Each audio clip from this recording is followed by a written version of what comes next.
Hello good morning. ഇന്നത്തെ morning vibe നമ്മുടെ വീടിൻ്റെ ഫ്രണ്ടിൽ ദാ ഇപ്പം പാടമല്ല, പാടത്ത് പണിയുന്നതുമല്ല, ഇത് തൊഴിലുറപ്പുകാർ നമ്മുടെ ഈ റോഡിൻ്റെ സൈഡിലെല്ലാം ക്ലീനിങ് ചെയ്യാൻ വന്നിട്ടുണ്ട്. ക്ലീനിങ് എന്ന് പറഞ്ഞാൽ ഈ പുല്ലെല്ലാം വെട്ടി മാറ്റി അവിടെ എല്ലാം വൃത്തിയാക്കി അവിടുത്തെ ചപ്പും ചവറും ഒക്കെ തീ കത്തിച്ച് കളഞ്ഞിട്ട് പിന്നെ അവർ ഇവിടെ ഇടാൻ പോകുന്നത് ഒരു ചാക്ക് പോലത്തെ സംഭവമാണ്.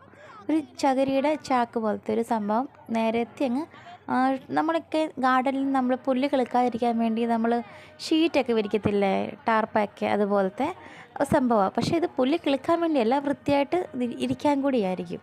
എന്തോ എങ്ങനെ എല്ലാ വർഷവും ചെയ്യുന്നുണ്ട്, പക്ഷെ അതെല്ലാം മെൽറ്റായി പോവും. കാരണം ചകിരിയല്ലേ, അത് മണ്ണിൽ അലിഞ്ഞു പോവും.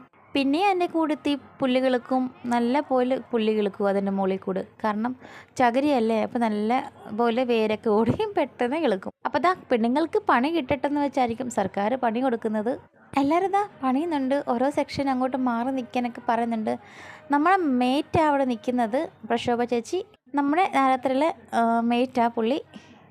എല്ലാവരോടും പറയുന്നുണ്ട് ക്യൂ ആയിട്ട് നല്ലപോലെ നിൽക്കി, ഓരോ സെക്ഷനായിട്ട് എല്ലാവരും ചെത്ത്. അപ്പോൾ ഇതാ അവർക്ക് ട്രെയിൻ കൊടുക്കുന്നത്. അപ്പോൾ ഇതാ അമ്മച്ചിയാണെങ്കിൽ ഇതാ അവരെല്ലാം നോക്കാൻ വേണ്ടി ഗേറ്റിനവിടെ വന്ന് നിൽപ്പുണ്ട്. രാവിലത്തെ വെയിലല്ലേ, ഞാൻ പറയുന്നുണ്ട് അമ്മച്ചി കയറിപ്പോ, കാരണം ഇവരെല്ലാം ഈ പുല്ലിങ്ങനെ ചെത്തുമ്പോഴേ ഭയങ്കര പൊടി പറക്കുന്നുണ്ട്. ആ പൊടി നമ്മുടെ ഡയറക്ഷനിലോട്ടാണ് വരുന്നത്.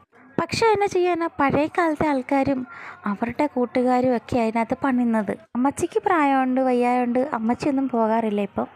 പക്ഷെ അമ്മച്ചിയുടെ കൂടെ പണിഞ്ഞവരൊക്കെ ആണെങ്കിലും ഇപ്പോഴും പണിയുന്നുണ്ട്.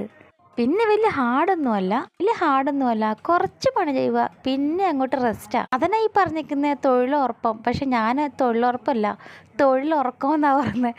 ഞാൻ പറയും നിങ്ങളൊക്കെ തൊഴിലുറക്കം തന്നെയാണ്. അപ്പോൾ ഇതാ നല്ല പൊടി വറുക്കുന്നുണ്ട്. അപ്പം ഞാൻ പോയി ഒന്ന് നമ്മുടെ കഥയൊക്കെ ജനലൊക്കെ അടച്ചിട്ടിട്ട്, ജനൽ ഞാൻ രാവിലെ തുറക്കാറില്ല, കുറച്ച് കഴിയുമ്പോൾ തുറക്കത്തുള്ളൂ. അപ്പോൾ ഇതാ ഭയങ്കര പൊടിയാണ്. അപ്പോൾ അവർ പറഞ്ഞ് തീ കത്തിക്കാം, ആ ചപ്പെല്ലാം തീ കത്തിക്കാൻ വേണ്ടി ഞാൻ എന്താ തീപ്പെട്ടി കൊണ്ടുപോകുന്നുണ്ട്. അപ്പോൾ ഇത് കാത്തും എൻ്റെ പുറകെ നടക്കുന്നുണ്ടായിരുന്നു. അപ്പോൾ ഞാൻ അതിനെയും കൂടെ എടുത്തുകൊണ്ട് വരുന്നുണ്ട്, എല്ലാവരെയും കൂടെ ഒന്ന് കാണിക്കാമെന്ന് വിചാരിച്ച്. പക്ഷേ പുള്ളിക്കാരത്തേക്ക് എല്ലാവരെയും കൂടെ കണ്ടപ്പോൾ ഒരു പേടി. അപ്പോൾ അത് എൻ്റെ കയ്യിൽ നിന്ന് ഓടിപ്പോകുന്നുണ്ട്. എല്ലാവരെയും കൂടെ കാണുമ്പോഴത്തേക്ക് പുള്ളിക്ക് അയ്യോ ഇതൊക്കെ ആരാ, എത്ര പേരാ വന്നത്, എന്നൊന്നും ആരും കാണത്തില്ലല്ലോ ഇവിടെ ആരാ ഇത്രയും ആൾക്കാർ വന്നത്, അത്രയൊക്കെ ഉള്ളായിരുന്നു. അപ്പം നമ്മുടെ വീഡിയോ കാത്ത് നമ്മുടെ കയ്യിൽ നിന്ന് ചാടിപ്പോയിട്ടുണ്ട്.